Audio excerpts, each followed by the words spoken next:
Presiden Joko Widodo berhasrat untuk segera mewujudkan pemindahan ibu kota Indonesia dari Jakarta ke Kalimantan di akhir masa pemerintahannya. Sebahagian besar penganalisis menilai Presiden yang akan menggantikan Jokowi nanti harus mempunyai komitmen yang sama untuk meneruskan legasi beliau.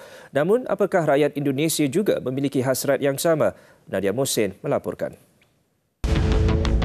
10 tahun memerintah, sejumlah projek pembangunan berskala mega telah dilaksanakan Jokowi, termasuk pembinaan MRT dan lebuh raya utama di beberapa wilayah. Namun pemindahan ibu kota negara ke Kalimantan adalah agenda terbesarnya yang sehingga kini belum dapat direalisasikan. Ganjar Pranowo dan Prabowo Subianto, calon presiden yang diharapkan Jokowi untuk menzahirkan agendanya itu. Namun keduanya dihantui kesilapan lalu yang boleh menjadi bumerang kepada perjuangan mereka menuju Istana Presiden. Prestasi Ganjar sebagai Gubernur Jawa Tengah tidak terlalu membanggakan.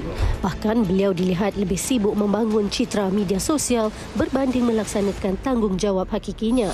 Sementara Prabowo selain kalah 2 kali sebagai calon presiden, beliau juga tidak begitu cemerlang sebagai Menteri Pertahanan.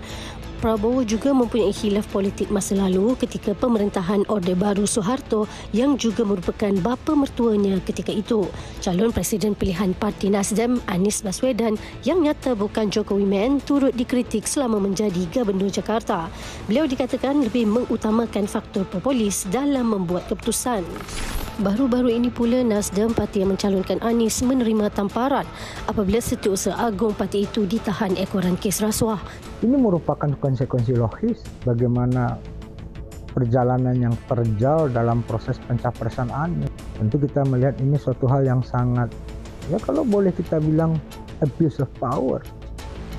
Kita lihat bahwasanya kita taat pada proses hukum tapi tidak memiliki dampak sama sekali kepada proses pencapresan Anies. 3 calon dengan kelebihan dan kekurangan masing-masing.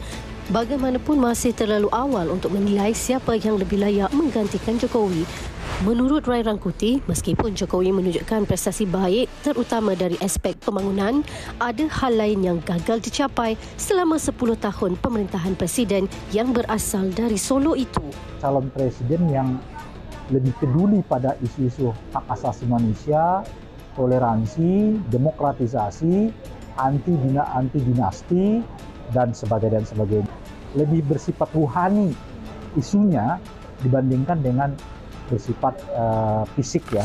Sehingga kini memang 3 nama itu yang disebut-sebut akan maju pada pemilihan kali ini.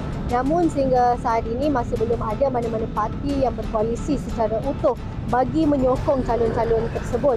Dan mengikut Undang-Undang Indonesia, mana-mana individu yang mahu maju dalam pemilihan hendaklah mendapat sokongan dari koalisi-koalisi parti dengan kekuatan suara melebihi 20% di Dewan Perwakilan Rakyat.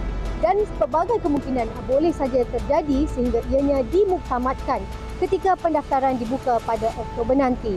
Nadia Mohsin, Jakarta, Indonesia, TV3.